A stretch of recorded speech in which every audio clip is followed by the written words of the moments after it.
instituciones que tienen cuestiones de seguridad nacional, ha confirmado que la llamada es verídica. El secretario de Defensa ha dicho públicamente de que no se había comprometido ninguna información, y a la misma vez la directora de Inteligencia Nacional, Tulsi Gabbard, ha dicho de que no se consideró o se trató de información clasificada. Almora, en 2 guerras que yo he estado, la operación Causa Justa y después la operación del desierto, Tormenta del Desierto, cualquier operación militar, sea táctica, operacional o estratégica, que involucre el uso de la fuerza o que ponga en peligro la vida de un ciudadano americano o un soldado americano, siempre es secreta, siempre es clasificada, porque uno nunca le debe de permitir al enemigo obtener una ventaja de información, porque le permite al enemigo contrarrestar esa operación y a la misma vez destruir equipos y personal americano. Sobre eso le quería preguntar, porque en los tiempos que usted estuvo en la guerra, que estuvo 2 veces en el frente de batalla, ¿cómo se hacía este tipo de comunicación? Porque las redes sociales comenzaban. A mí todavía me cuesta mucho trabajo pensar que una red social, por más que nos vendan que es segura, sea segura para este tipo de cuestiones. ¿Cómo se hacía anteriormente? ¿Cómo se discutían estos planes a nivel de guerra previo a un ataque? No existían las redes sociales. ¿Cómo se hacía? Bueno, mira, lo que se hace es que cualquier tipo de operación clandestina o secreta, si es posible, se lleva a cabo una planificación en lo que se llama un Sensitive Compartmented Information Facility.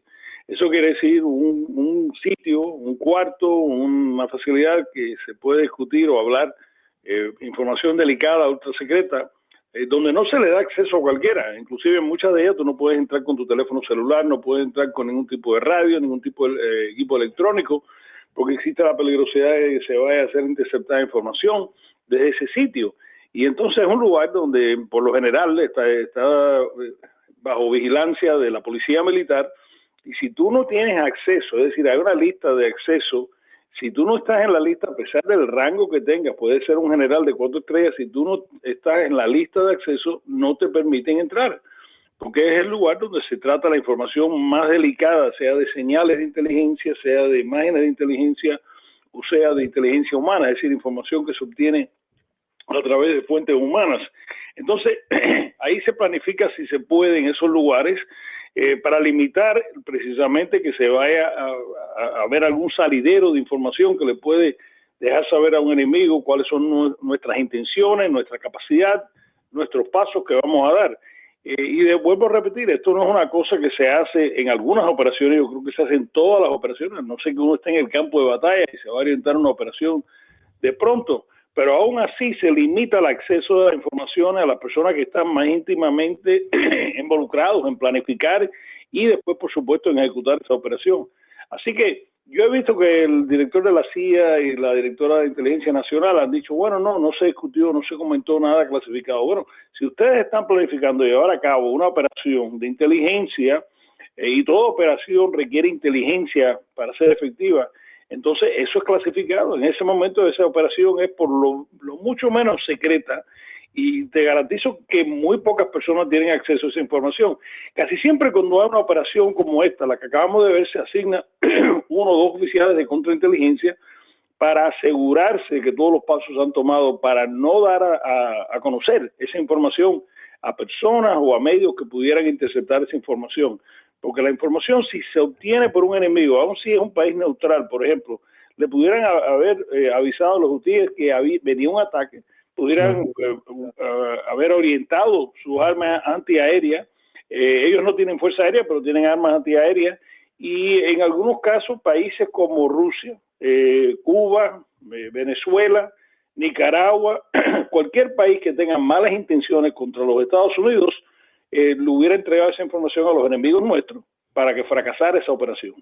¿Usted cree que esto deja un claro mensaje que no se utilicen redes sociales por más seguras que sean para este tipo de comunicación, y que simplemente se haga lo que se ha hecho siempre en un lugar específico, en el Pentágono, en un lugar de extrema seguridad, las reuniones cara a cara para definir estrategias de guerra o de seguridad nacional? Sí, Almora, yo creo que es por lo claro. Yo creo que nos hemos puesto muy vagos en cuestiones de medios sociales. Mira, hace unos años yo fui a la escuela de operaciones cibernéticas que está en Alabama, que lo lleva a cabo el servicio secreto Y me recuerdo que habían 20 y pico de estudiantes. Éramos todos jueces para aprender, porque hoy en día en las cortes hay mucha información que se usa del internet y evidencia que se presenta. Y en el segundo día el instructor, que era un hombre muy experimentado, pregunta: ¿y quién tiene aquí un flip phone? El flip phone es lo más antiguo que hay. Y me recuerdo que yo le dije: no, yo tengo uno. Y los demás estudiantes se sonrieron y me pregunta él: ¿y por qué tú tienes ese flip phone, juez? Yo le dije: porque es el más seguro. Y me dijo: efectivamente, ese es uno de los pocos que no podemos interceptar. Y entonces yo creo que nos hemos puesto muy cómodos con los equipos electrónicos que tenemos, nos hemos puesto muy vagos, no tomamos lo que se llama seguridad operacional en serio, y nos damos, vaya que esas comunicaciones no se pueden interceptar, y eso es un error garrafal.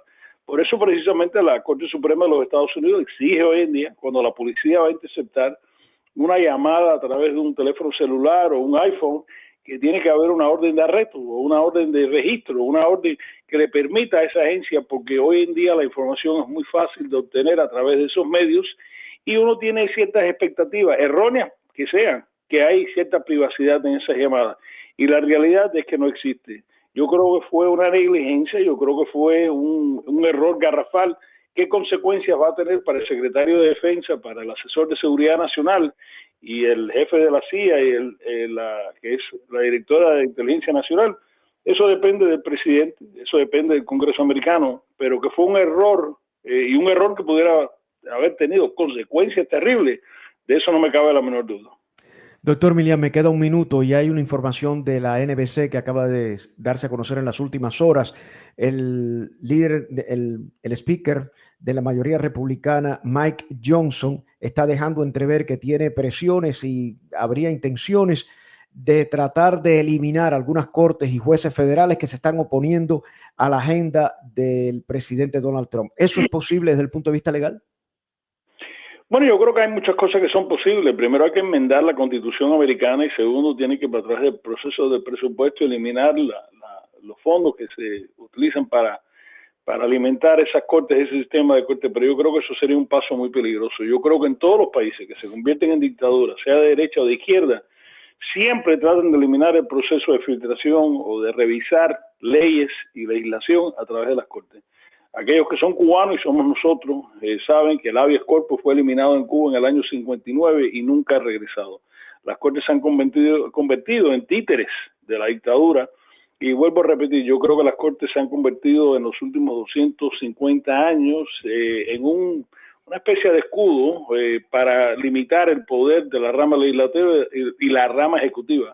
Así que yo creo que sí, todo es posible. También es posible que este país pudiera caer en una dictadura, pero creo que las personas deben de protestar ese tipo de acción, y yo creo que debemos disfrutar el hecho de que, en resumidas cuentas, una acción arbitraria de la rama ejecutiva o de la rama legislativa siempre puede ser apelada. Y creo que tuvo mucha sabiduría el jefe de la Corte Suprema, John Roberts, cuando le dijo, regañando al presidente de los Estados Unidos: no busques sancionar a un juez por hacer su trabajo. Si estás en desacuerdo con la decisión o el dictamen en un caso particular, por eso existe el proceso de apelaciones. Pero vamos a no limitar ese baluarte o como le dicen, el tercer pilar de lo que es la libertad americana. Es decir, claro, el presidente administra, la legislatura pone el dinero en el presupuesto, pero la rama judicial siempre está ahí como un baluarte en contra de la arbitrariedad de las otras dos ramas. Doctor Alberto Milian, juez y veterano de guerra, amigo además, gracias por ofrecernos su tiempo. Muchísimas gracias. Que tenga un buen día. Un abrazo. Gracias. Nos vamos a la pausa y regresamos